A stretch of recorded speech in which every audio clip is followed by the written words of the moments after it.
네, 반갑습니다.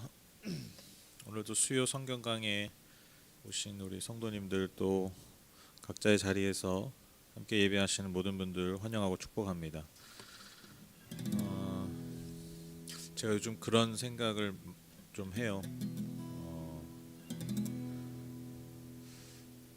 이런 어려운 시간들이 나의 어떤 틀을 좀 깨는 계기가 되면 되게 좋겠다. 내가 가지고 있던 틀들 있잖아요. 그냥 계속 그냥 늘 하는 생각, 늘 하는 어떤 행동, 늘 하는 어떤 늘 바라보는 어떤 관점, 그런 것들 있잖아요. 제가 요즘 그런 것들을 좀 깨뜨려야 되지 않나?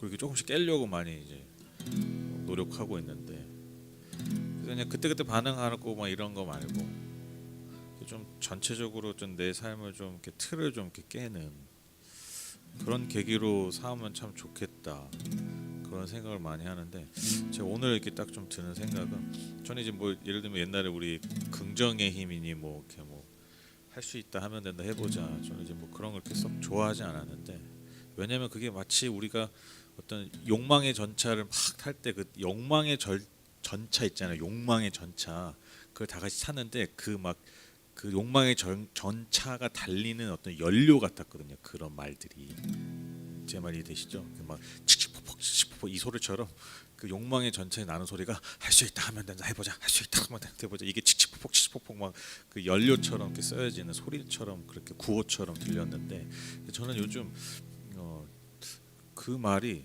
요즘 좀 필요한 것 같아요. 우리가 주님 안에서 정말 이런 어려운 시절에 정말 주님 안에서 우리가 하나님의 어떤 그 선하심과 하나님의 그 좋으심, 오히려 이 상황이 반대잖아요. 그런 것들을 더 묵상하고 가야 되지 않나? 왜냐하면 여러분 그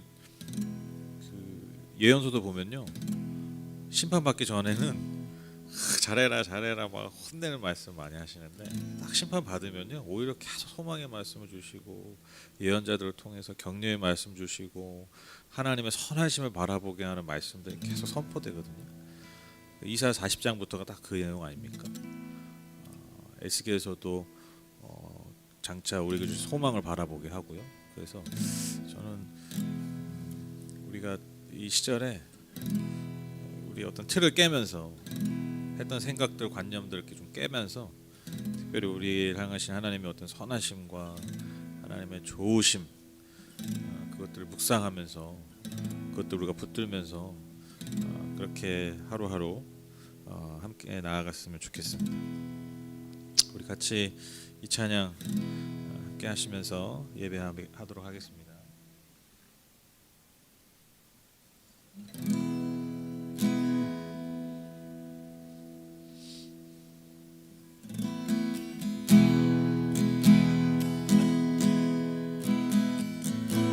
주님과 함께하는 이 고요한 시간 고백합니다. 주님과 함께하는 이 고요한 시간, 주님의 보좌 앞에 내 마음을 쏟네. 모든 것 아시는 주님께 감출 것 없네. 내 맘과 정성 다해 주 바라나이다. 우리 다시 한번 주님과 함께하는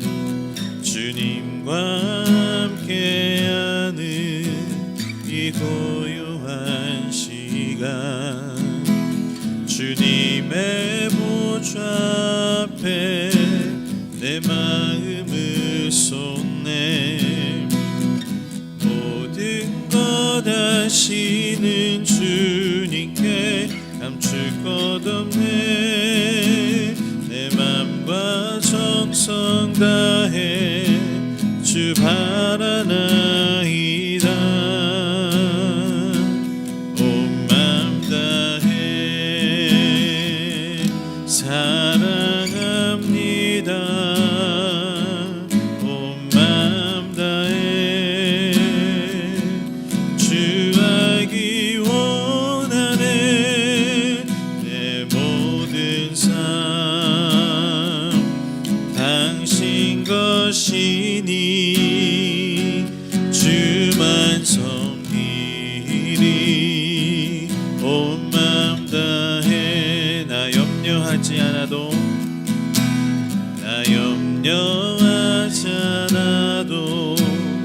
냈을 거다 하시니 나 오직 주의 얼굴 구하게 하소서.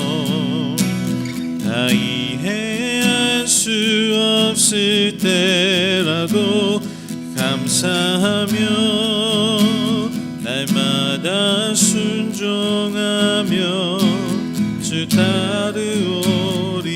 우리 다시 고백하실까요? 나 염려하지 않아도, 나 염려하지 않아 냈을 것 하시니 냈을 것 하시니 나 오직 주의 얼굴 구하게 하소. 다 이해할 수 없을 때라도, 이해할 수 없을 때라도 감사하며 날마다 순종하며 주 따르오리라.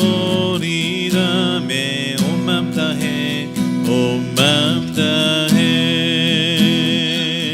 사랑합니다. 온 맘 다해 주 알기 원하네. 내 모든 삶 당신 것이니 주만 섬기리. 온 맘 다해 온 맘 다해 온 맘 다해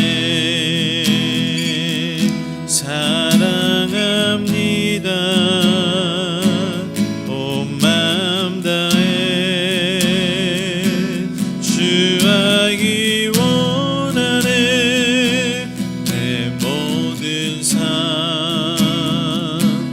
당신 것이니 주만 섬기리. 온 맘 다해 내 모든 삶 당신 것이시니 모든 삶 당신 것이니 주만 섬기리. 온 맘 다해 예배합니다. 찬양합니다. 주님만 날 다스리소서. 예배합니다. 찬양합니다. 주님 홀로 높임 받으소서. 예배합니다. 예배합니다. 찬양합니다. 찬양합니다. 주님만 날 다스리소서. 주님만 날 다스리소서. 예배합니다. 찬양합니다. 주님 홀로 높임 받으소서. 예배합니다. 예배합니다. 찬양합니다. 주님만 날 다스리소서.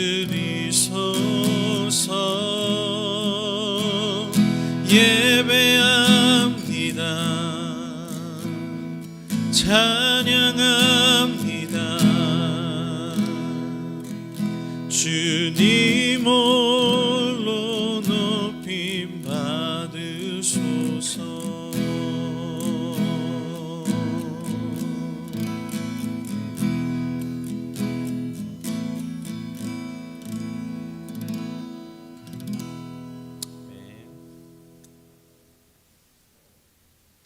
같이 기도하실까요? 하나님 감사합니다. 오늘도 수요 예배로 저희를 불러주셔서 감사합니다. 특별히 수요의 성경 강해 이 시간을 통해서 하나님이 우리에게 여전히 말씀하시고 여전히 깨닫게 하시고 여전히 진리 가운데 우리를 인도하신다는 것을 경험하고 또 그렇게 열매 맺는 시간 될 수 있도록 성령께서 이 시간 함께하여 주시옵소서.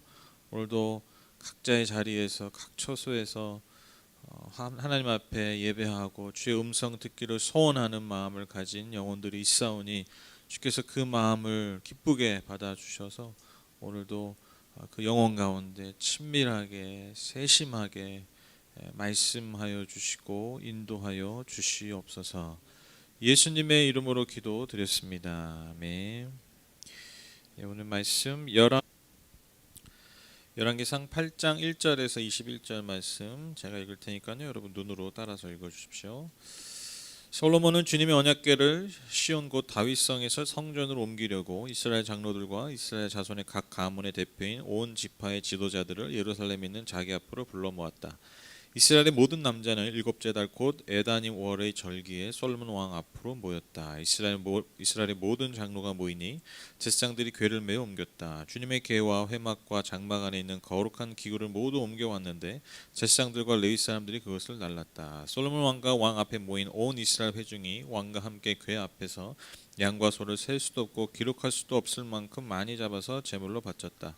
제사장들은 주님의 언약궤를 제자리 곧 성전 내실 지성소한 그룹들의 날개 아래에 가져다가 놓았다. 그룹들이 궤가 놓인 자리에 날개를 펼쳐서 궤와 채를 덮게 하였다. 궤에서 삐죽 나온 두 개의 채는 길어서 그 끝이 지성소의 정면에 있는 성소에서도 보였다. 그러나 성소 밖에서는 보이지 않았다. 그 채는 오늘날까지 그곳에 그대로 놓여 있다. 궤 속에는 호렙에서 모세가 넣어둔 두 개의 돌판 말고는 아무것도 없었다. 이 두 돌판은 이스라엘 자손이 이집트 땅에서 나온 뒤에 주님께서 호렙에서 그들과 언약을 세우실 때에 모세가 거기에 넣은 것이다. 제사장들이 성소에서 나올 때 주님의 성전에 구름이 가득 찼다. 주님의 영광이 주님의 성전을 가득 채워서 구름이 자욱하였으므로 제사장들은 서서 이를 볼 수가 없었다. 그런 가운데 솔로몬이 주님께 아뢰었다. 주님께서는 캄캄한 구름 속에 계시겠다고 말씀하셨습니다. 이제 주님께서 계시기를 바라서 이 웅장한 집을 지었습니다. 이 집은 주님께서 영원히 계실 곳입니다. 그런 다음에 왕은 얼굴을 돌려 거기에 서 있는 이스라엘 온 회중을 둘러보며 그들에게 복을 빌어 주었다. 그는 말하였다. 주 이스라엘 하나님을 찬양하십시오. 주님께서는 나의 아버지 다윗에게 친히 말씀하신 것을 모두 그대로 이루어 주셨습니다. 주님께서 말씀하시기를 내가 내 백성 이스라엘을 이집트에서 이끌어낸 날로부터 오늘에 이르기까지 내가 내 이름을 기릴 집을 지으려고 이스라엘의 어느 지파에서 어느 성읍을 택한 일이 없다. 다만 다윗을 택하여서 내 백성 이스라엘을 다스리게 하였다 하셨습니다. 내 아버지 다윗께서는 주 이스라엘 하나님의 이름을 기릴 성전을 지으려고 생각하셨으나 주님께서 나의 아버지 다윗에게 이르시기를 내가 내 이름을 기릴 성전을 지으려는 마음을 품은 것은 아주 좋은 일이다. 그런데 그 집을 지을 사람은 네가 아니다. 내 몸에서 태어날 내 아들이 내 이름을 기릴 성전을 지을 것이다 하셨습니다. 주님께서 말씀하신 대로 아버지 다윗의 뒤를 이어서 이렇게 내가 이스라엘의 왕위를 이었으며 주 이스라엘 하나님의 이름을 기를 이 성전을 지었으니 주님께서는 이제 그 약속을 이루셨습니다. 주님께서는 이집트 땅에서 우리의 조상을 이끌어내실 때에 그들과 언약을 세우셨는데 나는 주님의 언약에 들어있는 궤를 놓아둘 장소를 이렇게 마련하였습니다. 아멘. 우리가 지난 시간 물이 있습니다. 예, 있습니다. 우리가 지난 시간 이제 그 7장에서 성전 건축이 이제 마무리되고 성전 건축과 솔로몬의 궁전이 마무리되는 것을 우리가 보고요. 이어지는 이제 오늘 읽으신 이제 8장부터는요. 그 솔로몬의 주도 아래 그 하나님께 성전을 봉헌하는 그런 내용입니다. 우리도 이제 예전에 교회를 막 많이 성전 건축 많이 했잖아요. 그래서 이제 봉헌 예배 드리지 않습니까? 그런 장면을 좀 생각하시면 이해가 더 잘 되실 거예요. 특별히 이제 오늘 읽은 1절에서 21절의 내용은요. 그 다윗성에 그 성전 그 기구들이 있었고 또 무엇보다 중요한 언약궤가 있었죠. 이제 거기에서 이 성전으로 그 성전의 기구들과 특별히 가장 중요한 언약궤를 옮기는 장면이 나오고요. 그리고 나서 백성들을 향한 솔로몬의 말, 설교 또 뭐 연설이라고 할 수 있는 그런 내용으로 이루어져 있습니다. 솔로몬은 이 중요한 일을 위해서 이스라엘의 장로들과 각 지파의 대표들을 예루살렘으로 모으게 됩니다. 그리고 드디어 다윗성에 있던 그 언약궤, 아시죠? 그 언약궤를 제사장들을 통해서 새로 지은 성전의 지성소 아시죠? 성전 안에 가장 거룩한 곳, 그곳이 언약궤를 모셔두는 곳인데 거기에다가 이제 지성소에 언약궤를 모시게 됩니다. 그리고 이제 제사장들과 레위인들이 다른 어떤 거룩한 성전의 기구들도 함께 날랐고요. 그리고 이 모든 과정 중에 셀 수 없을 만큼의 많은 제사를 드렸다라고 기록하고 있습니다. 이 중에 이 9절에 보면 아주 눈에 띄는 언급이 하나 있는데요. 9절에 보시면 궤 속에는 호렙에서 모세가 넣어둔 2개의 돌판 말고는 아무것도 없었다. 그렇게 기록하고 있습니다. 여러분 그 민수기 17장 10절과요. 출애굽기 16장 33절에 의하면요. 이 언약궤 안에 하나님이 모세에게 준 그 2 돌판, 십계명에 기록되어 있는 그 2 돌판 이외에도 아론의 쌍난 지팡이가 있었어요. 이제 뭐 하나님 어떤 기적의 상징이었는데 나중에 한번 읽어보십시오. 아론의 쌍난, 그러니까 아론의 지팡이였는데 거기에 싹이 난 거예요. 죽은 나무잖아요. 근데 거기에 싹이 난 거예요. 그 쌍난 지팡이와 이스라엘 백성들이 광야에서 먹었던 만나를 담은 항아리도 같이 넣었어요. 그러니까 이 언약궤 안에 사실 3개가 들어 있었거든요. 그런데 어쨌든 영문인지 그 2개는 이제 사라지고 뭐만 남았습니까? 모세에게 주신 2 돌판만 남았다라는 것이죠. 이게 뭐 왜 없어졌는지 우리가 뭐 알 수 없죠. 근데 뭐 아시다시피 뭐 이스라엘 백성들이 블레셋과 전쟁에서 한번 언약궤 뺏기기도 했잖아요. 뭐 그때 뭐 뺏긴 건지 그래서 뭐 거기 안에 만나를 뭐 맛을 봤는지 모르겠어요. 뭐 지팡이가 신기해서 뭐 어떻게 했는지. 어쨌든 그 2개는 사라지고 2 돌판만 남아 있었다라는 것이죠. 그런데 이 중요한 게 뭐냐면 이 돌판이 그것이 담긴 그 언약궤가 무엇을 의미하는가 이게 중요한 것이죠. 이 8장 9절의 이 전체 말씀을 좀 보시면 궤 속에는 호렙에서 모세가 넣어둔 2개의 돌판 말고는 아무것도 없었다. 이 2 돌판은 이스라엘 자손이 이집트 땅에서 나온 뒤에 주님께서 호렙에서 그들과 언약을 세우실 때에 모세가 거기에 넣은 것이다.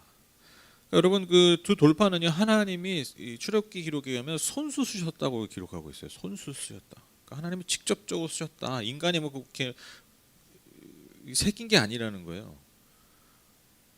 그 돌판이라는 것이죠. 그 하나님의 계명, 그 계명의 핵심인 십계명을 하나님의 손수 기록하신 그 2 돌판만이 이 언약궤 안에 남아 있었다는 것입니다. 이 돌판이 무엇을 상징하냐면 하나님과 이스라엘 백성이 처음으로 맺은 그 언약을 상징한다라는 거예요. 그래서 여러분 우리가 오해하시면 안 돼요. 우리가 율법이라고 그러면 무슨 어떤 법조문들을 많이 생각하잖아요. 무슨 규칙들, 그렇죠? 그런데 이게 여러분 이 2 돌판은요, 언약궤는요 무슨 법전, 무슨 행동 강령, 뭐 훈련 방법, 우리가 약간 그런 이미지로 많이 생각하는데 그런 게 아니라 뭘 상징한다고요? 하나님과의 언약, 그 약속을 상징한다라는 거예요. 근데 그 약속 안에 사실 무엇이 담겨 있습니까? 이스라엘 백성을 향한 하나님의 사랑과 은혜와 신실하심과 함께하심, 이 모든 하나님의 선하신 것들이 여러분 사실 이 언약궤 안에 다 담겨 있다라는 것입니다. 근데 여러분 아론의 쌍난 지팡이는 사실 무슨 상징이었습니까? 그 하나님의 어떤 기적, 또 하나님의 어떤 그들과 함께하신 어떤 그런 상징이었고 기적의 상징이었죠. 또 뭐 만나도 마찬가지로 하나님이 그들을 어떤 먹이시고 함께 하셨던 어떤 그런 것의 상징이었죠. 근데 여러분 결국 남은 게 뭐라고요? 하나님의 약속 언약만이 남았다라는 것입니다. 이게 어떤 비유적인 의미인데 저는 그렇게 생각해요. 다 여러분 다 사라져요. 뭐 기적도 사라지고 다 사라져요. 근데 뭐만 남습니까? 하나님의 언약, 하나님의 사랑, 하나님의 헤세드만 남는 거예요. 그렇죠? 믿음, 소망, 사랑 그 중에 제일은 사랑이에요. 뭐 예언다보다 다 패야지는 다 없어지는 거예요. 우리가 바라봤던 우리가 추구했던 그 모든 것들이 여러분 모든 능력들, 모든 이상들 다 사라집니다. 인간이 세웠던 모든 화려한 것들, 모든 업적들 결국엔 다 사라지고 뭐만 남냐고요? 하나님의 사랑만이 남는다. 그것만이 영원하다. 저는 이게 그렇게 다가오더라고요.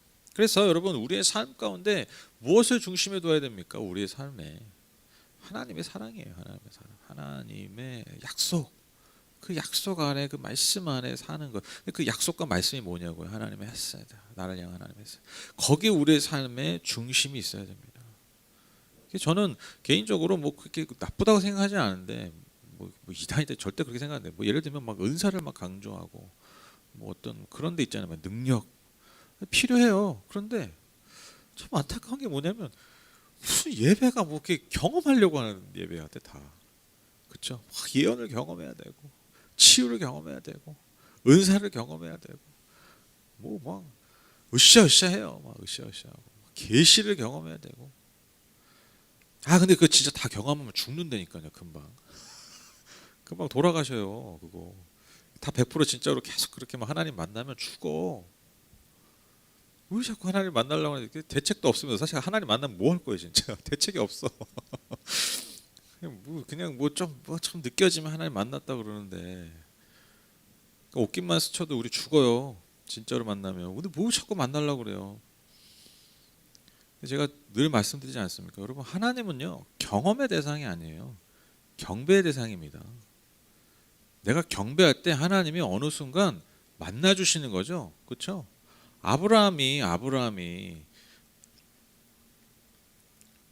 하나님의 부르심을 받고 30년 동안 저기 팔레스틴 땅에 있었을 때, 가나안 땅에 있었을 때, 그가 하나님 몇 번 만났습니까? 30년 동안 손에 꼽을 정도예요. 서너 번 만났나요?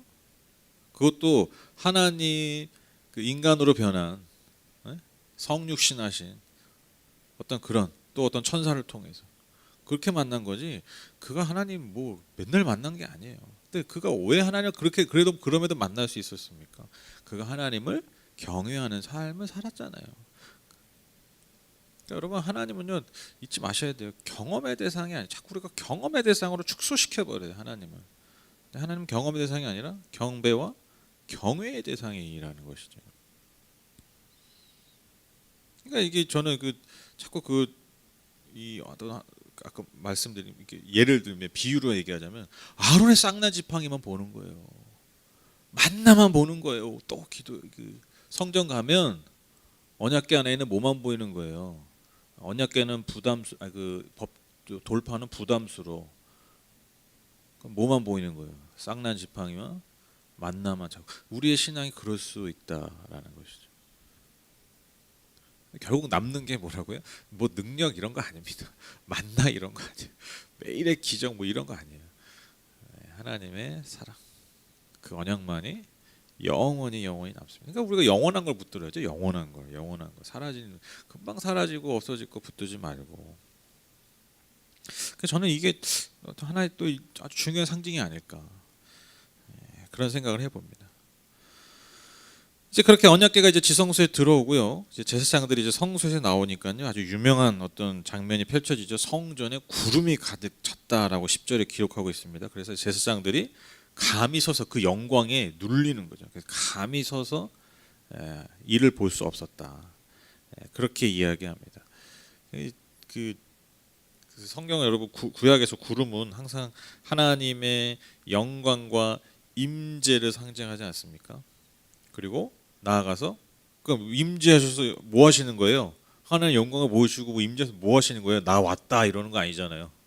뭐예요? 내가 너희를 보호할 거야. 내가 너희를 인도할 거야. 내가 너희와 함께 할 거야. 여러분, 이게 그 임재의 의미죠. 그래서 여러분, 그 광야에서 구름 기둥 생각하시면 돼요. 구름 기둥. 그렇죠? 그 구름 기둥이 하나님의 임재를 의미하는 동시에 하나님의 인도하심과 하나님의 함께 하심을 상징하는 것과 마찬가지입니다. 그러니까 지금 성전을 봉헌하니까요, 하나님이 임재하신 거예요. 뭘 보여주시는 거예요? 이제 내가 너희와 함께 할 거야. 내가 너희를 지켜줄 거야. 그렇게 지금 말씀하고 계시는 것이죠.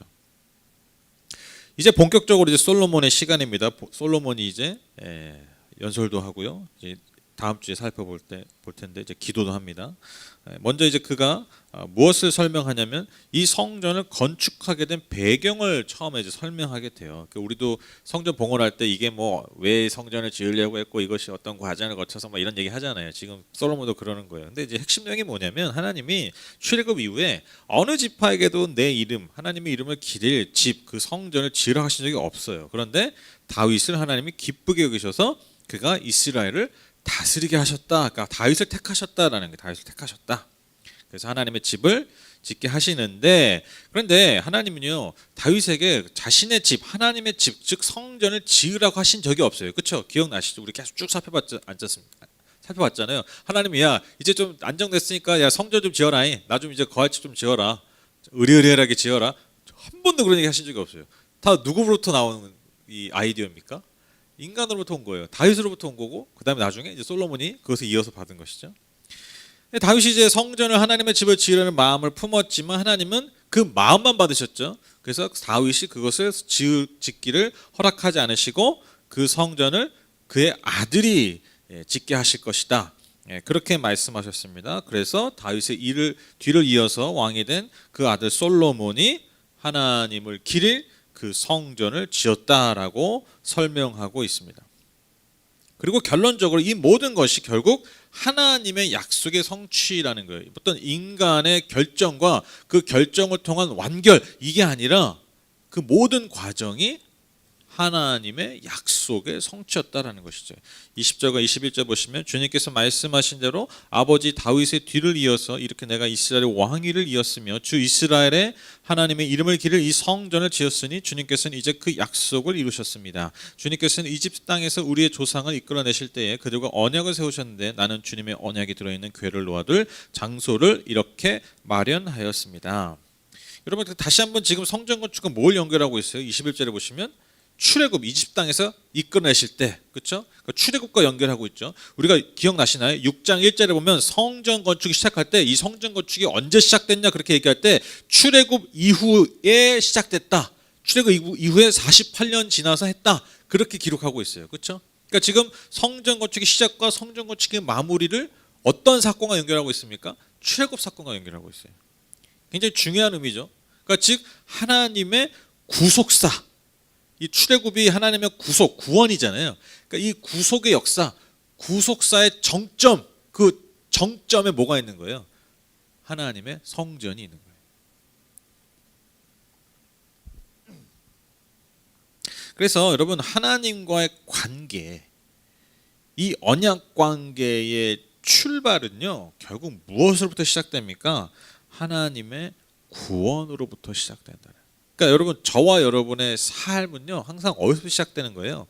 하나님이 나를 구원하신 그 사건으로부터 시작됩니다. 그래서 여러분 성전은요 오직 하나님의 은혜, 하나님의 구원으로부터 시작한다라는 것이죠. 그리고 그렇게 시작해야 돼요. 어떤 인간의 어떤 욕망과 인간의 필요가 아니라 여러분 오직 하나님의 구원, 그 구원에 대한 감사와 반응으로서의 열매여야 된다라는 것이죠. 그래서 여러분 그렇잖아요. 뭐 단순하게 생각해도 여러분 교회에 모인 사람들이 어떤 사람들입니까? 교회가 어떻게 시작되는 거예요? 결국 구원받은 백성들로부터 시작되는 것이죠. 그렇죠? 즉 하나님의 온전한 충만한 그 은혜를 통한 구원, 여러분 그 구원받은 이들을 통해서 여러분 하나님의 성전은 지어져 갑니다.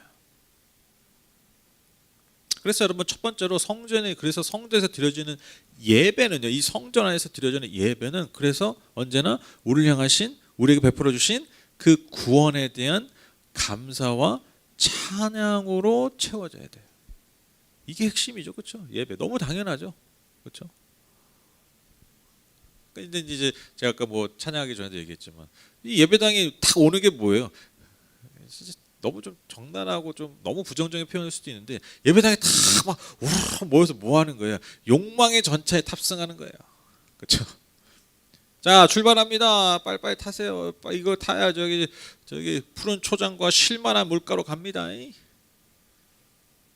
막 치치폭폭 그냥 막 하면 된다 해보자. 하면 된다 할 수 있다 하면 된다 해보자. 주여 주여 주여 불러 불러 불러 하고 뭐 하는 거예요? 그렇게 온 열심을 통해서 뭐의 열심을 다니는 겁니까? 날 향한 하나님의 구원에 대한 감사와 기쁨과 찬양이 아니라 그렇게 열심을 해서 뭐 해야 되는 거예요? 사실 나를 구원하신 그 하나님의 은혜와 사랑을 찬양하고 예배해야 되는데 그게 아니라 내 욕망을 성취하는 것에 하나님을 저기 그 뒷공문에서 그 뭐야 옛날 기차 앞에 있구나. 그 석탄 넣는 거죠. 빨리 달라는 거. 빨리. 더 많이 넣으라는 거. 빨리 이렇게. 빨리 도착하게. 하나님은 그런 석탄 그 막 옛날 영화 보면 이렇게 막 넣으면 이제 막 달리잖아요. 하나님은 그렇게 이용하는 거예요. 뒤에서 막 찬양하고 불러 찬양하고 막 잘한다.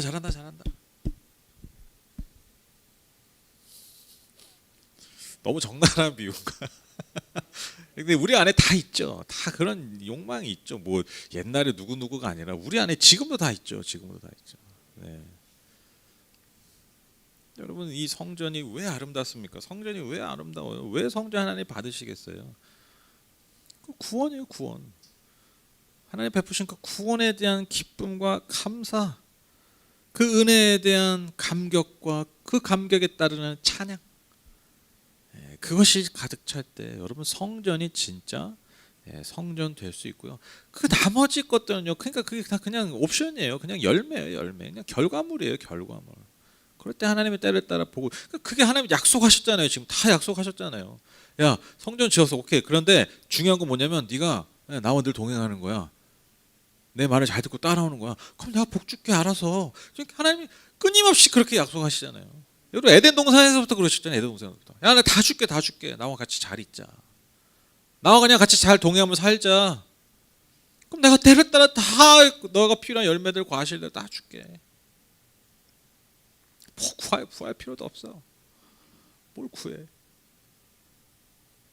예수님도 뭐 너무 명확하게 말씀하시잖아요. 하나님의 나라와 의를 구해라. 모든 것을 너에게 더하여 주실 것이다. 이게 믿음이고 이게 성전의 역할이거든요. 여러분 그거 아시죠? 그 해석학 중에 여러분 에덴 동산을요 그 성전의 모형으로 해석하는 게 요즘 굉장히 주목받아요. 뭐 좀 오래됐죠. 근데 그 구절 하나하나 보면요 정말 에덴 동산 하나의 성전이에요. 그러니까 이스라엘은 계속 성전의 업그레이드예요. 그러니까 업그레이드가 그 발전 같은 거. 그러니까 에덴 동산에서 성막에서 그 이동석 성막에서 지금 솔로몬 성전, 그리고 뭐 제2성전 있었지만 뭐 그건 어떤 뭐 회복의 의미고, 그리고 장차 누가 오신 거예요? 성전 그 자체이신 예수 그리스도. 그러니까 성전의 성취의 역사로 볼 수가 있어요. 그 성전이 뭐 하는 데냐라는 거예요. 뭐 하는 데냐. 하나님 은혜 아래 에덴 동산이 뭐야? 하나님이 내게 베풀으신 은혜 아래 감사하고 교제하고 그렇게 사는 거예요. 뭐 성막도 마찬가지고 솔로몬 집이 성전도 마찬가지고 예수님이 성전 되심도 마찬가지죠. 우리가 그분과 하나 되는 것이죠. 하나 되는 것. 그 구원에는 감사하는 것. 그리고 이제 그 성전을 이어가는 게 지금 오늘날의 교회라고 할 수 있는 것이죠. 그래서 여러분 우리의 욕망의 성취가 예배의 목적이 되면 안 됩니다. 이게 국거리랑 똑같아요. 국거리 블라블라블라 막 저기 그냥 복채 두둑하게 주고 그냥 막 해가지고 그냥 저기 무당에 그냥 칼 위에 그냥 기꺼이 올라갈 수 있게 그냥 칼춤을 그냥 기꺼이 출 수 있게 그렇게 만드는 거예요. 이게 뭐 국거리하는 건 뭔 차이가 있겠습니까? 그렇죠. 그래서 여러분 그래서 그 예수님이 성전을 정화하시잖아요. 그분이 성전 대신 그분께서 온전한 희생이 되기 전에 뭐 먼저 하셨어요? 예언적 행위죠. 성전 정화하시잖아요. 성전 뭐 한 사람들이에요? 장사한 사람들이에요. 장사한 사람들 다 둘러 엎으시고 그리고 그분이 죽으심으로써 성전을 완전히 새롭게 하신.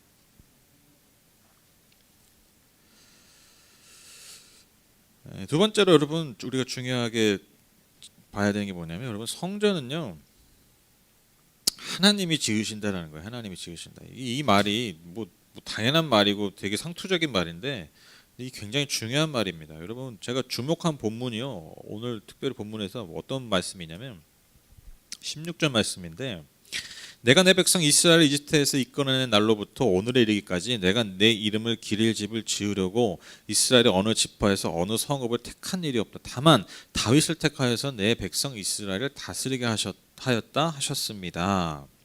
그러니까 이게 한마디로 얘기하면 하나님은요 본인 집을 짓는 거에 관심이 없으셨다라는 거예요. 누가 관심을 가졌어요? 다윗이 관심을 가졌고, 그러니까 하나님이 그냥 다윗이 원하고 기뻐하니까 그래 너가 해. 근데 너가 짓지 말고 너 아들을 통해서 해. 그렇게 하셨다라는 거예요. 그러니까 하나님이 원하신 게 뭐예요? 이게 중요합니다. 하나님은요 하나님의 집을 지으라고 하신 적이 없어요. 근데 집을 허락하셨어요. 누구를 통해서? 하나님이 기뻐하시는, 하나님이 너무 마음에 들어 하시는 다윗을 통해서 집을 짓게 하셨다라는 거예요. 그러니까 여기서 우리가 알 수 있는 게 뭡니까? 하나님이 기뻐하고 원하시는 건요 하나님의 집이 아니라 그 집 안에서 다윗과 계속 친밀한 교제, 충만한 교제를 원하셨다라는 거예요. 이게 핵심입니다. 이게 중요한 거예요. 이게 진짜 중요한 거예요. 아니 상식적으로 생각해 보세요. 하나님이, 그러니까 여러분 우리가 하나님을요 진짜 하나님처럼 자꾸 생각해 볼 수 있어야 돼요. 그러면 성경이 다시 보이는 거예요. 하나님이 뭐하러 집이 필요하시겠어요? 뭐하러 창조주 하나님이 왜 집이 필요하시겠어요?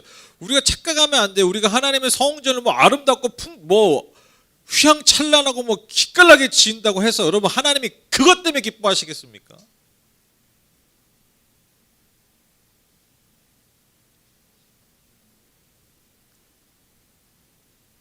진짜 우리 정말 잘 생각하셔야 돼요. 뭐 최신의 뭐 음향 시스템, 뭐 내장재, 뭐 외관은 뭐 어떤 뭐 유명한 건축 디자이너가 지은 뭐 아주 아름다운 건축 그 조형미를 갖춘 그 건물을 지으면 하나님이 와 진짜 니들 대단하다, 너무 좋다, 내가 너무 기쁘다, 내가 너무 좋아, 내 집이 너무 좋아서 내가 저기 주일날 니네 집 먼저 올 거야, 니네 교회 먼저 올 거야, 니네 집이 너무 좋아, 그 내가 너희들 더 많이 복 줄 거야. 하나님 이런 분이냐고요. 하나님이 그러니까 창조주시잖아요. 우리가 너무 자주 까먹어요. 그냥 자꾸 맨날 하나님 그러니까 뭐 하나님 자꾸 뭐 이렇게 부르고 자꾸 그냥 쉴 틈 없이 자꾸 중간중간 부르고 그러니까 뭐 그냥 뭐 되게 대충 생각하는 것 같아. 너무 쉽게 생각해. 여러분 기억하세요. 하나님은요 창조주예요. 창조주. 우리가 진짜 믿는 하나님은 창조주 하나님이에요. 창조주 하나님. 그분께 이 먼지도 안 되는, 우주에 먼지도 안 되는 이 지구라는 이 별 안에 우리가 짓는 그 우주에 먼지도 안 되는, 지구에 먼지도 안 되는 그 조그마한 그 건축물이 여러분 어떤 의미겠냐고요. 아무 의미 없어요. 죄송합니다. 아무 의미 없어요. 저 뭐 강남에 뭐 몇 천억씩을 들여서 성전을 지은들 그게 하나님의 마음을 움직이는 게 아니에요. 하나님 뭘 받으시는 거예요? 하나님 뭘 기뻐하셨어요? 다윗이 짓는다고 한 집이 기쁘신 게 아니라 그 마음을 품은 다윗 그 자체를 기뻐하신 거예요. 그리고 그 내가 좋아하는, 내가 사랑하는 그 다윗과 그래 너가 지으는 그 성전에서 내가 너와 더 깊게 교제하고 싶어. 나는 그걸 원해. 솔로몬이도 얘기하는 게 그거예요. 성전 그래 짓는데 나는 원하는 게 그게 아니야. 내가 원하는 건 여기서 너희들과 너희 자손들과 자손 대대로 영원히 너희와 교제하는 거야. 영원히 너희들과 함께하는 거야. 친밀함을 나누는 거야. 하나님 그걸 원하시는 거예요.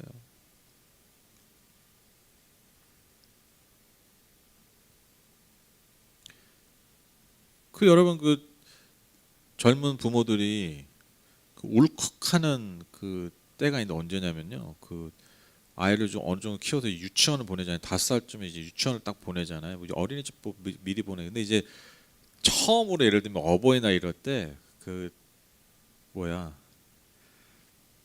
어린이집이나 유치원에서 부모님한테 그 카드를 쓰게 해요. 어버이날이라고. 근데 그거 보면 어때요? 내용이나 모양이 아니, 솔직하게 하면 엉망진창이죠. 글씨도 엉망진창, 내용도 엉망진창, 뭔 내용인지도 모르겠고 문법적으로 다 틀리고 글씨도 삐뚤빼뚤 뭐 아무것도 뭐 제대로 된 게 사실 아무것도 없어. 제대로 된 게 아무것도 없어. 카드로서 어떤 볼품이 전혀 없어. 그런데 가장 감동적이잖아요. 가장 감동적인 선물이에요. 내가 알잖아요, 내 아이의 수준을. 근데 그냥 그 고사리 같은 손으로 잘 알지도 못하면서 그거를 나 엄마 아빠 생각하면서 그 쓰는 그거 기뻐하는 거잖아요. 어떤 부모가 그거 보면서 너 맞춤법이 이게 뭐니? 에이씨, 그럼 그 부분은 저기 상담 받아야 돼, 상담. 정상이 아니죠. 여러분 하나님이세요, 하나님. 우리가 좀 못나고 보이는 거는 볼품 없을 수 있어도 우리의 마치 아이의 고사리 같은 손으로 삐뚤빼뚤이지만 문법도 잘 틀리지만 엄마 아빠를 향한 마음을 고백할 때 그것이 그렇게 부모에게 기쁨과 감동이 되는 것처럼 여러분 우리가 좀 겉은 허름하고 여기저기 실수도 많아도 여러분 우리의 마음이 주님 앞에 온전하게 고백된다면 여러분 그 어떤 화려한 성전에서 드려지는 예배보다 하나님 그 예배를 받으신다. 여러분 하나님이 그런 분입니다. 이걸 기억하세요. 하나님이 그런 분이에요. 그 온갖 잡신들 같은 분이 아니에요. 이거 진짜 기억하셔야 돼요. 온갖 잡신들 그 마음 안 달래면은 안 달래주면 그냥 뭐냐 해코지 나오고 뭐 그런 신이 아니에요. 인간의 수준으로 뭘 그냥 만족시키면 그냥 그 만족한 대로 우리에게 베푸는 뭐 그런 잡신이 아니에요. 그런 잡스러운 신이 아니에요. 인간의 인격만큼도 못한 그런 분이 아니에요. 그런 분이 아니에요. 그러니까 여러분 올바른 신앙의 반응은요, 올바른 신앙생활은요, 항상 어디서 출발하면요, 올바른 하나님상에서 오는 거예요. 그래서 중요한 거예요. 하나님에 대한 오해와 곡해가 여러분 신앙의 왜곡을 낳습니다. 뭐 분명히 왜 아까 제가 했잖아요. 하나님은 잡스러운 신, 잡신처럼 형상 그 이미지를 가지고 있으면요, 나도요 온갖 잡스러운 죄송합니다. 온갖 잡스러운 행위로 가득 찬 신앙생활 하는 거예요. 아무런 의미 없고 능력 없는 하나님 받지 않으시는. 그러니까 하나님이 어떤 분인지, 하나님의 성품이 어떤 건지, 하나님이 그 창조주 하나님이 어떤 분인지, 야훼 하나님이 어떤 분이신지, 그 아들 예수 그리스도 이 땅에 보내실 만큼 우리를 사랑하신 그분이 어떤 분인지 십자가에서 우리가 그 하나님을 아는 거예요. 어떤 분인지.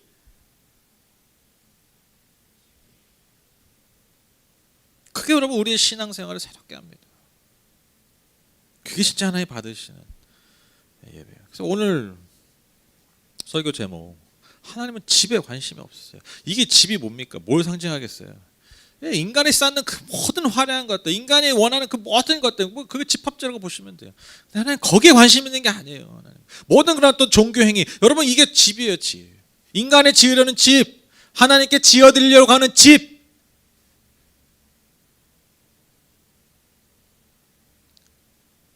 하나님 거기에 관심 있는 게 아니에요. 하나님은 저와 여러분을 진짜 원하신다.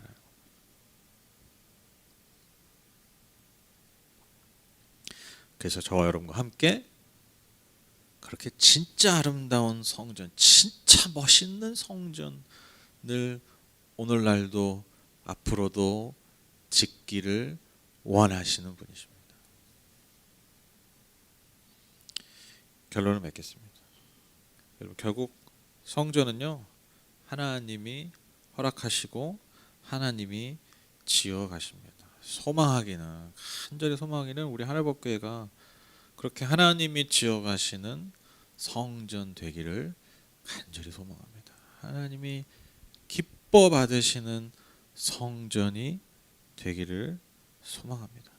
그리고 무엇보다도 이 예배당 안에서, 그리고 우리 하늘법교회 모든 그 예배를 통해서, 그것이 온라인 예배든 오프라인 예배든, 그 이 예배가 정말 하나님과, 이 살아계신 하나님과, 창조주 하나님과 더 깊은 교제와 아름다운 교제, 친밀함을 누리는, 진짜 살아계신 하나님을 만나는 그러한 예배 되기를 간절히 소망하고 축복합니다. 기도하고 마치겠습니다.